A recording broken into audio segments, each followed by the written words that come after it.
It usually begins at night, not dramatically, not all at once. Just a quiet moment after the noise of the day finally collapses into silence.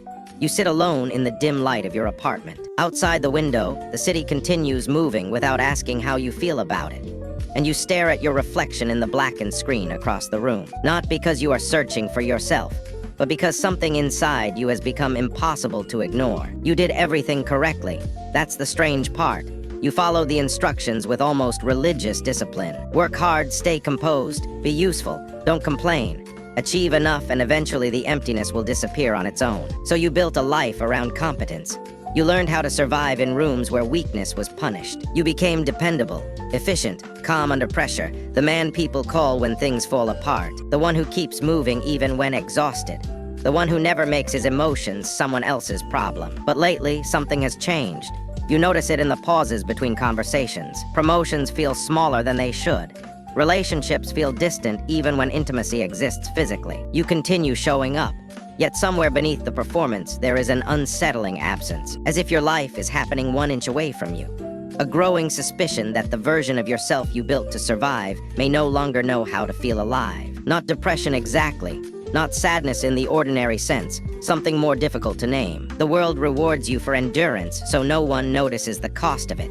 But the body notices, long before the conscious mind can explain what is wrong. The body begins whispering through tension, exhaustion, irritability, insomnia, numbness. And eventually you mistake emotional absence for maturity. You call it discipline, you call it staying focused. But beneath those words is often something far more fragile, disconnection. Not only from other people, from yourself. Because somewhere along the way, many men learn to split themselves in two. There is the performed self, capable, composed, useful. And then there is the hidden self, uncertain, grieving, sensitive, deeply human. One survives publicly, the other waits quietly in the dark, like standing in front of a mirror after a long day, and realizing you no longer fully recognize the expression staring back at you, because your life became organized around being acceptable rather than being real. Modern men inherited a strange contradiction. For generations, masculinity was tied to roles that felt concrete. Provider, protector, builder, father. But now the external structure has changed faster than the internal conditioning. The old map disappeared, yet the nervous system still carries instructions written decades earlier. Stay strong, stay useful. Do not burden others with your pain. Do not need too much. Do not fall apart. So men continue performing stability while privately starving for meaning, intimacy, softness, rest. Men who can discuss investments more easily than grief. Men who know how to optimize productivity but not recognize loneliness in their own bodies. And beneath all of it is shame, quiet shame. The kind that whispers, you should have figured this out already. So instead of turning inward with curiosity, many men turn further into performance. More work, more distraction, more self-control. As if achievement might finally silence the ache identity cannot resolve. But the ache remains, because no accomplishment can heal the fracture created when a man learns his humanity is negotiable. And late at night, when the world becomes still enough, you begin to hear it clearly. Not as words, as tension, as the unbearable feeling that your life has become armor you no longer know how to remove.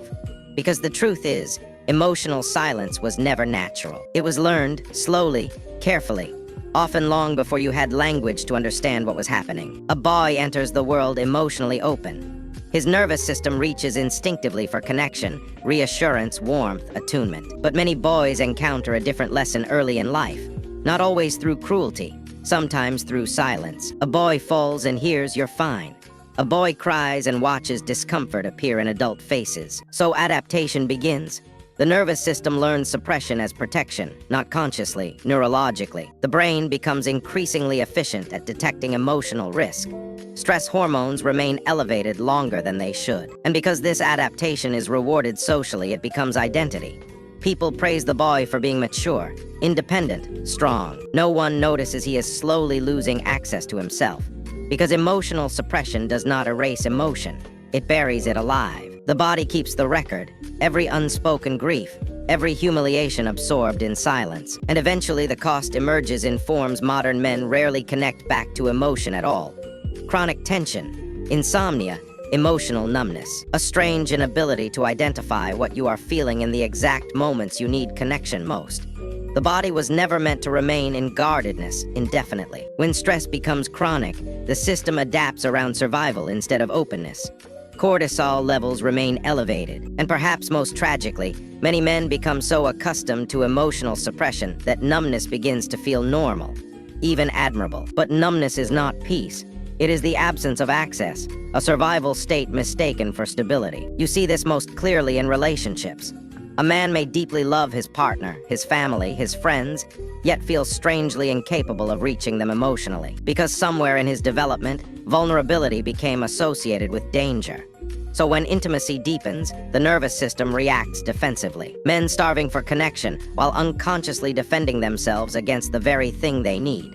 The performance of strength replaces the experience of being known. You can build an impressive life while remaining emotionally homeless inside it. That is why so many men feel exhausted by a life that appears successful externally. Isolation registers in the body as danger.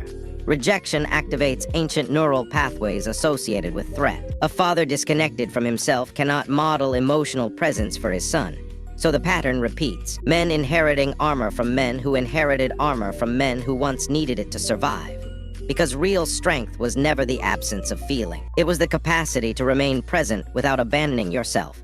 That quiet ache you feel sometimes is not weakness trying to destroy you. It is aliveness trying to return. The nervous system does not want permanent defense. It wants safety, connection, integration. The body wants to exhale, to stop performing survival every moment of the day. The nervous system can relearn safety. The armor that protected him is also suffocating him. Not softer instead of strong, whole instead of divided. Because you were never broken. You were trained. A masculinity that allows you finally to become fully alive.